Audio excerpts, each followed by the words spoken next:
Doctor বেনজির পুলিশের সাবেক IG, তাকে নিয়ে খুব টানা হেঁচড়া হচ্ছে এবং মানুষের যত ক্ষোভ, যত বেদনা, যত ক্রোধ, এই সব এখন ডক্টর বেনজিরের উপর রীতিমতো অ্যাটম বোমা হয়ে পড়েছে। তিনি কোথায় আছেন, কেমন আছেন আমি জানি না। তার জীবনের ব্যক্তিগত সুকর্মগুলো কি, মানে তিনি কি কি ভালো কর্ম করেছেন তাও আমি জানি না। আবার সত্যিকার অর্থে তিনি কি কি কুকর্ম করেছেন এখনো পর্যন্ত যা শুনছি তার কোনো দালিলিক প্রমাণ নেই, সবই অভিযোগ। তো যা শোনা যাচ্ছে দুর্নীতি, অনিয়ম এবং সেই দুর্নীতি করে টাকা উপার্জনের যে নির্মম ঘটনা, যদি তা সত্য হয় তাহলে এই পৃথিবীতে আল্লাহর বিচার যে কত নির্মম, কত নিষ্ঠুর এবং কত দ্রুত এই পৃথিবীতে ঘটে তা ডক্টর বেনজিরকে কেউ যদি দেখেন বা তার দিকে তাকান, যে কোনো মানুষ বুঝতে পারবেন। তো এই বিষয় নিয়ে তাত্ত্বিক আলোচনায় যাব, কিন্তু তার আগে আজকের যে শিরোনাম, সেই শিরোনাম সম্পর্কে বলে নেই। এটি আমার ব্যক্তিগত কোনো অভিমত নয়, বা আমি এরকম কোনো জিনিস বলতে চাই না, এরকম কোনো ঘটনা ঘটুক তাও চাই না, কিন্তু তাকে নিয়ে যা কিছু হচ্ছে এই বিষয়টি বোঝানোর জন্য আমি শুধু এই কথা বলছি। আজকের এই দিনে সামাজিক মাধ্যমে নিদারুণ সব কথাবার্তা হয়, এবং মূলধারার গণমাধ্যমের চেয়ে ইউটিউব, ফেসবুক থেকে শুরু করে টুইটার, অন্যান্য সামাজিক মাধ্যমে, এমনকি টিকটকে অনেক গুরুত্বপূর্ণ বিষয় আলোচনা হয় এবং এখানেই অনেক গুরুত্বপূর্ণ বিষয় নির্ধারিত হয়ে যায়। তো এই সকল গুরুত্বপূর্ণ বিষয়ের মধ্যে আবার অনেক গুরুত্বপূর্ণ ব্যক্তি এখানে অংশগ্রহণ করেন। তো আমার যারা ভক্ত রয়েছেন, দর্শক রয়েছেন, তাদের মধ্যে অনেক সম্মানিত ব্যক্তি রয়েছেন। আসলে তাদের সামনে কথা বলার যোগ্যতা আমার নেই, কিন্তু তারা আমার কথা শোনেন। আবার তাদেরকে পরামর্শ দেওয়ার মতো কোনো যোগ্যতা নেই, কিন্তু তারা অনেক বিষয়ে আমার পরামর্শ চেয়ে বসেন। এটা হলো এই সামাজিক মাধ্যমে সেলিব্রিটি বলতে যতটুকু বোঝায়, এই নামটা পরিচিত হওয়া, এর কারণে এরকমটি হয়। আমি যার কথা বলছি তিনি আমাদের সমাজের একজন গুরুত্বপূর্ণ ব্যক্তি, বয়স্ক, অনেক বয়স্ক, বয়স প্রায় 70 ঊর্ধ্ব। নিয়মিত আমার ভিডিও দেখেন, আমার লেখাগুলো পড়েন। তো তিনি আমাকে অনুরোধ করে বললেন যে আপনি এই কথাটা শুধুমাত্র বলবেন যে বেনজির সাহেবকে যখন গ্রেপ্তার করা হবে, বা আদৌ গ্রেপ্তার করা হবে কিনা, যদি গ্রেপ্তার করা হয় তাহলে তাকে কি হাতকড়া পরানো হবে না ডান্ডা বেরি পরানো হবে, এই কথাটা শুধুমাত্র আপনি বলবেন। আমি বললাম যে আপনার এত রাগ কেন এই কাজটি করা হবে? তো তিনি বললেন যে আপনি বোঝার চেষ্টা করুন, বাংলাদেশের অনেক আলেম ওলামা যারা লক্ষ লক্ষ মানুষের মাথার তাজ, মুরব্বী, সম্মান এবং মর্যাদার, যাদের এই বুকের মধ্যে 30 পারা কোরআন, এবং সমাজে তারা ঘুষ খেয়েছেন, দুর্নীতি করেছেন, জেনা করেছেন, ব্যভিচার করেছেন, তাদের যারা শত্রু তারা তো দূরের কথা, স্বয়ং ইবলিসও তাদেরকে সেই কথা বলতে পারবে না। সব আলেম ওলামারা ভালো নয়, কিন্তু তিনি যাদের কথা বলছেন তাদের মধ্যে আমি কয়েকজনের নাম তিনি আমাকে বললেন। তো এই মানুষগুলোকে যখন গ্রেপ্তার করা হয়েছিল, এই পুলিশের আইজি যখন বেনজির ছিলেন, কমিশনার ছিলেন, এরকম অনেকে গ্রেপ্তার করা হয়েছে। তাদেরকে ডান্ডাবেরি পরানো হয়েছে, তাদেরকে হাত কড়া পরানো হয়েছে, এবং অপমান বলতে যা বোঝায় কোর্টে উঠানোর ক্ষেত্রে এবং নেওয়ার ক্ষেত্রে এই জিনিসগুলো হয়েছে। তাদেরকে রিমান্ডে নিয়ে নির্মমভাবে নির্যাতন করা হয়েছে। এখন এই মানুষগুলোর যে বদদোয়া, সে বদদোয়া বেনজিরের উপরে পড়েছে কিনা, অথবা যদি বদদোয়া নাও থাকে, তারা যদি অতি ভালো মানুষ হন, বদদোয়া নাও করে থাকেন, তাহলে আমাদের সমাজের যারা আলেম কুল শিরোমণি। তো তাদেরকে যেমন মুফতি সাখাওয়াত আল রাজি, লালবাগ মসজিদের খুব বড় আলেম মোহতারাম, ধরুন মামুনুল হক, তাকে নিয়ে বিতর্ক আছে, মামুনুল হক কথা বললাম না। কিংবা চট্টগ্রামে আছেন মুফতি এজাহার সাহেবের ছেলে মুফতি হারুন এজাহার। তরুণদের মধ্যে এরা অত্যন্ত জনপ্রিয়, অত্যন্ত জনপ্রিয়।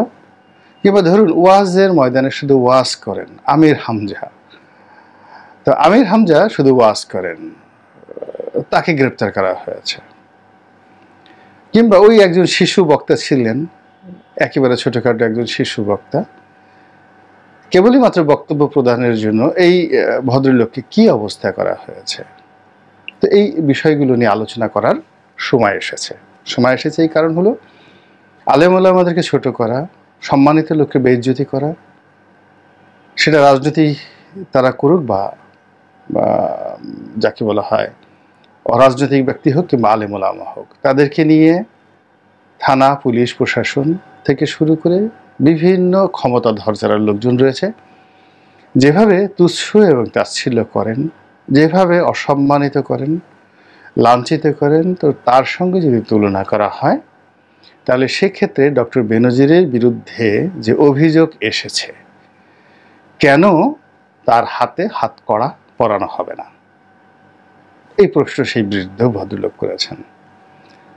কিংবা তাকে যদি ডান্ডাবেরি পরিয়ে ঢাকা কোর্টে হাজির করা হয়, কেন, অসুবিধাটা কি?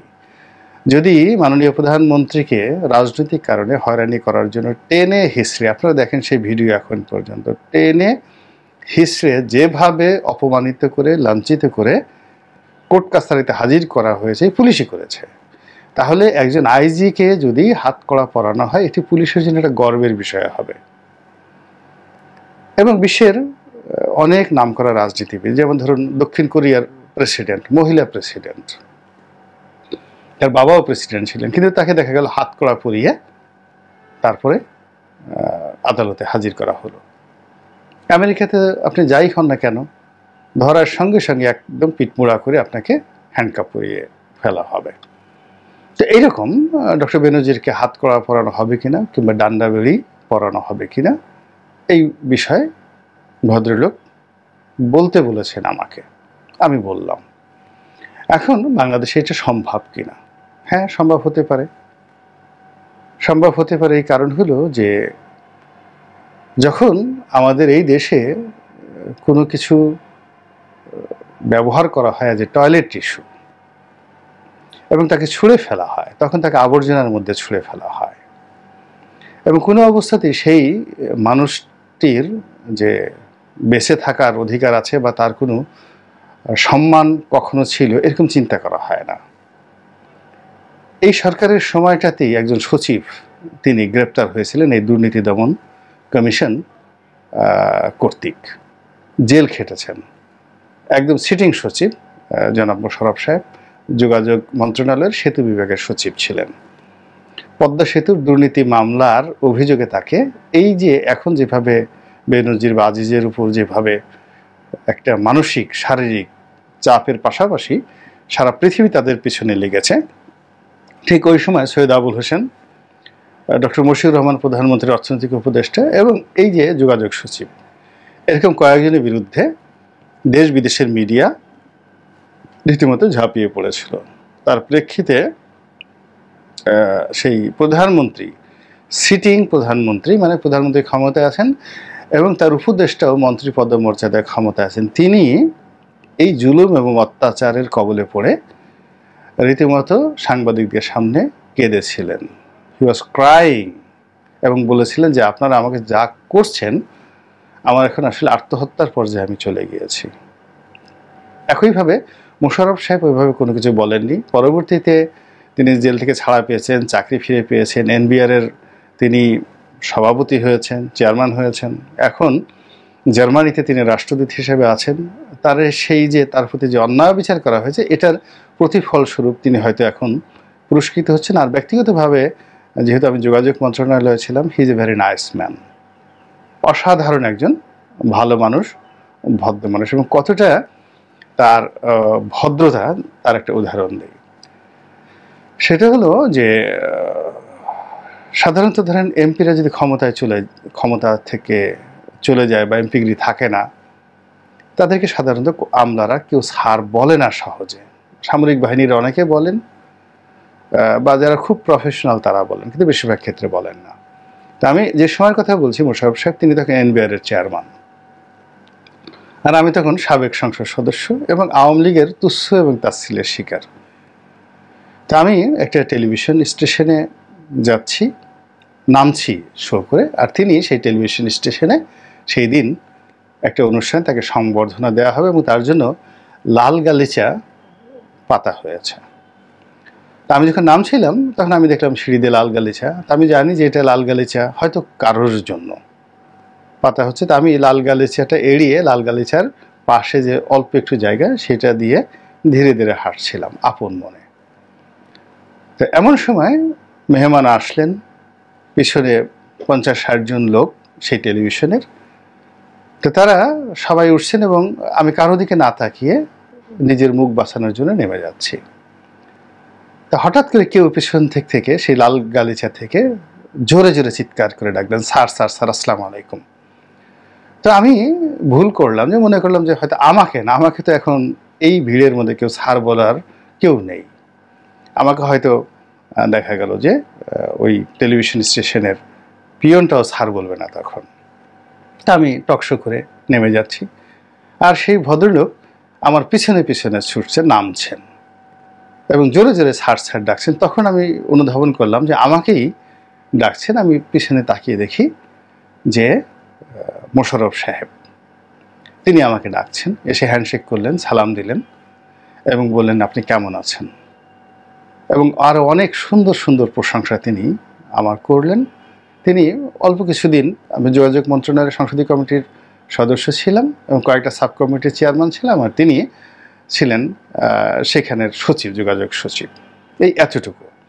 তো যাই হোক, আমরা অনেকক্ষণ কথাবার্তা বললাম, তিনি চলে গেলেন এবং টেলিভিশনের মালিক থেকে শুরু করে তারা যারা তাকে সংবর্ধনা দিচ্ছিল সেই দিন, তারা সবাই খুব আশ্চর্য হয়ে গেল এবং তার কারণে ওই টেলিভিশনের মালিকদের মধ্যে আমার একটা মর্যাদা বেড়ে গেল, সম্মান বেড়ে গেল, যদিও সেই সম্মানটা দিন সাতেক পরে আর থাকেনি।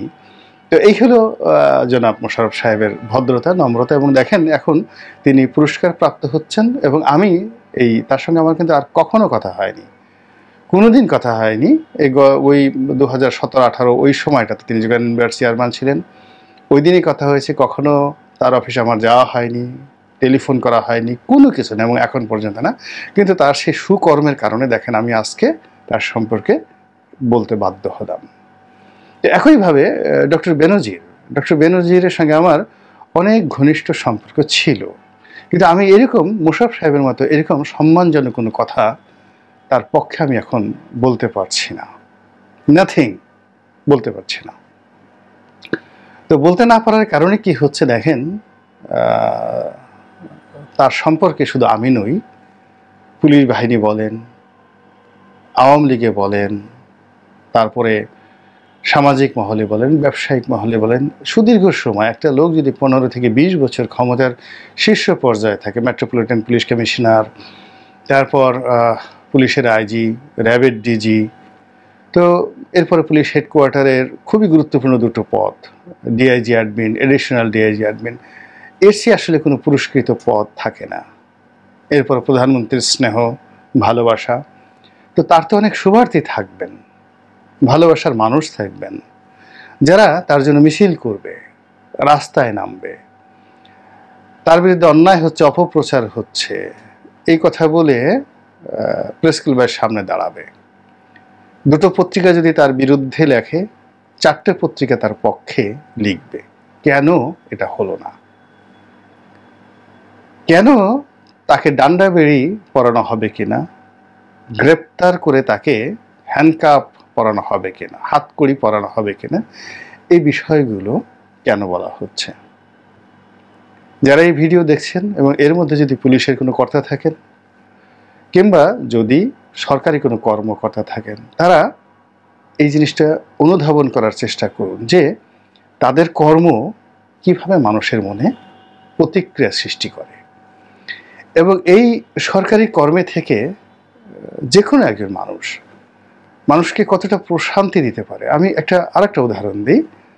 এক ভদ্রলোক ঢাকার ডিসি ছিলেন, একজন ডিসি ছিলেন। তো আমার একটা দলিলে ডিসির অফিসে এখন সম্ভবত ঢাকা কমিশনার অফিসে আছেন অতিরিক্ত কমিশনার হিসেবে। আমি এই মুহূর্তে নামটাও মনে করতে পারছি না। এখন যে ঢাকার ডিসি আছেন তার ঠিক আগে তিনি ছিলেন। তো আমি ফেসবুকে একটা স্ট্যাটাস দিলাম এই কারণে যে সেই ডিসি অফিসের নিয়ম হলো আমার যে একটা জমি আছে সেই জমিটি আবার নতুন করে মিউটেশন হবে, এবং কমার্শিয়াল জমি মিউটেশন হলে ডিসির যে এলআর ফান্ড, এটা ব্যক্তিগতভাবে ডিসির কোনো ঘুষ না, এলআর ফান্ডে একটা নির্দিষ্ট পরিমাণ টাকা জমা দিতে হয় এবং সবাই সেটা দেয়। কেউ যদি দিতে না চায়, বড় কোনো সরকারি কর্মকর্তা হন বা রাজনীতিবিদ হন, তারা ডিসি সাহেবকে বলেন। তো ওইরকম একটা ঘটনায় আমি ডিসি সাহেবের মনোযোগ আকর্ষণ করলাম এবং 1 ঘন্টার মধ্যে তিনি আমাকে টেলিফোন করলেন, এবং তার পরের দিন আমি লোক পাঠালাম এবং 1 ঘন্টার মধ্যে তিনি সেই এলআর ফান্ডে টাকা জমা দিতে হলো না, প্রায় 12 লাখ টাকার মতো আমাকে জমা দিতে হতো, সেই টাকা জমা দিতে হলো না এবং তিনি সেই কাজটি করে দিলেন। আচ্ছা বলেন তো, এইরকম কর্মকর্তা, আমি তার নামটা মনে করতে পারছি না, কেন তার জন্য আমি কি দোয়া না করে পারবো বলেন? কোনো অবস্থায় দোয়া না করে পারবো না। কিংবা ঢাকা মেট্রোপলিটন পুলিশের কমিশনার ছিলেন জনাব ফারুক। তো আমি জানতাম যে ভদ্রলোক খুব সৎ মানুষ, অনেস্ট মানুষ। তা আমার ছেলের কাছ থেকে একবার তার গাড়ি ঠেকিয়ে একজন পুলিশের কনস্টেবল তিনি 1500 টাকা ঘুষ নিলেন। আমি খুব অপমান বোধ করলাম। আমি ফেসবুকে একটা স্ট্যাটাস দিলাম এবং জনাব ফারুক তিনি এখন নেই। তো ফারুক সাহেব করলেন কি, সেইটাকে এত গুরুত্ব সহকারে নিলেন যে পুরো নিউ মার্কেট এলাকায় যারা দায়িত্বরত ছিলেন যেই দিন, তাদের সবাইকে ক্লোজ করে এনে সেই অপরাধীকে চিহ্নিত করলেন এবং আমার ছেলের সেই 1500 টাকা তিনি ফেরত দেওয়ার ব্যবস্থা করলেন। আচ্ছা বলেন তো, জনাব ফারুক সাহেব তো এখন মেট্রোপলিটন কমিশনার নন, আমি কেন তার প্রশংসা করছি? এই যে তার ছবি আমার কাছে ভাসছে, তার জন্য আমার দোয়া করতে ইচ্ছে করছে। কেন? হোয়াই? বেনজিরের জন্য কেন আমার দোয়া আসছে না? বেনজিরের সাথে তো আমার সম্পর্ক ছিল, কিন্তু ফারুক সাহেবের সাথে তো আমার কোনোদিন কথা হয়নি, দেখিনি, খালি মনে হয়েছে, আমি শুনেছি যে এই লোকটি সৎ মানুষ। তো এইরকম অনেক কিছু আছে। আমি জানি না কি হবে, র্যাবের যে বর্তমান ডিজি আছেন এই ভদ্রলোক, আমি শুনলাম একটা টেলিভিশন টক শোতে তাকে নিয়ে কথাবার্তা হচ্ছিল, তার শিক্ষক ডক্টর মিজানুর রহমান। তো সেই ডক্টর মিজানুর রহমান তিনি বললেন যে তার ছাত্র, সরাসরি ছাত্র, বর্তমান র্যাবের ডিজি, যিনি এই 5 তারিখ পর্যন্ত থাকবেন, তারপরে তিনি রিটায়ার্ড করবেন। তো আমি আর গাড়িটা যখন ভেঙে ফেলা হলো এবং আমার উপর যখন আক্রমণ হলো, তখন আমি খুব বিপদগ্রস্ত হয়ে র্যাবে ফোন করলাম। তো প্রথমে ফোন করলাম একজন ঊর্ধ্বতন কর্মকর্তাকে পুলিশের, তিনি ফোন ধরলেন এবং বললেন যে আমি আসলে অ্যাডমিনিস্ট্রেশন দেখি, এটা মূলত অপারেশনের কাজ। দেন আমি পরিচালক বা এডিজি অপারেশন যিনি আছেন, আর্মির একজন কর্নেল, তাকে ফোন করলাম, তিনি ফোন ধরলেন না, কল ব্যাকও করলেন না। তো আমি চিন্তা করলাম যে আর্মির লোক, এদের একটা সবসময় যারা আর্মিতে যারা থাকে, ক্ষমতায় থাকে, উর্দি গায়ে থাকে, এদের মধ্যে একটা এক্সট্রা ভার্জিন কাজ করে, অতিরিক্ত সৎ, অতিরিক্ত অহমিকা, কিংবা প্রো পিউপিল না হয়ে অনেক সময় জনগণকে অ্যাভয়েড করে একটা ট্রেন্ড থাকে। তো সেসব বাদ দিয়ে আমি চিন্তা করলাম যে ওই যে আমার হঠাৎ করে মনে হলো যে র্যাবের ডিজি যিনি আছেন এখন বর্তমানে, আমি তাকেও আমি চিনি না, এরকম ফারুক সাহেবের মতো। এখন আমি তার এই র্যাবের ডিজি সাহেবের নামটাও আমি এখন মনে করতে পারছি না, but still he is in র্যাবের ডিজি। তো আমি তাকে টেলিফোন করলাম, সঙ্গে সঙ্গে তিনি ফোন ধরতে পারলেন না, কিন্তু কল ব্যাক করলেন। আমার সাথে আমি পরিচয় দিলাম, কথা বললাম, আমি আমার সমস্যাটার কথা বললাম। তিনি চমৎকারভাবে আমার কথাগুলো শুনলেন এবং আদৌ তার কথায় আমার কোনো কাজ হবে কি হবে না, কিন্তু আমার অর্ধেক বেদনা কিন্তু সঙ্গে সঙ্গে চলে গেল। তিনি আমাকে পরামর্শ দিলেন শাহবাগ থানায় একটা মামলা করার জন্য। আমি সে অনুযায়ী শাহবাগ থানায় মামলা করলাম এবং তাকে জানানোর জন্য আমি সেটা তাকে জানিয়েছি। তো তিনি একেবারে শেষ সময়, আর 4-5 দিন পরে তার ক্ষমতা থাকবে না, বা এখনই হয়তো তার কথা কেউ শুনবে না, কিন্তু আমি তার প্রশংসা করছি এবং শুধু তাই নয়, যদি আল্লাহ কখনো আমাকে ভালো অবস্থানে নেন, এই যে বর্তমান র্যাবের যে ডিজি বা ফারুক সাহেব যিনি মেট্রোপলিটন পুলিশ কমিশনার হিসেবে রিটায়ার্ড করেছেন, কিংবা ওই যে ঢাকার ডিসি, তার যদি কোনোদিন প্রয়োজন হয় আমার কাছে যদি আসেন, আমার সকল দরজা তাদের জন্য খোলা থাকবে। কিন্তু বেনজিরের জন্য কিন্তু আমার দরজা খোলা নেই। কেন নেই? এই বিষয়গুলো এখন যারা ক্ষমতায় আছেন তারা যদি অনুধাবন করেন এবং তাদেরকে নিয়ে কী ধরনের ক্রোধ কাজ করে, এটাই আজকের এই শিরোনামের মাধ্যমে আমি বোঝানোর চেষ্টা করছি। আল্লাহ আমাদের সবাইকে হেদায়েত দান করুন এবং হেফাজত করুন। আসসালামু আলাইকুম ওয়া রাহমাতুল্লাহি ওয়া বারাকাতুহু।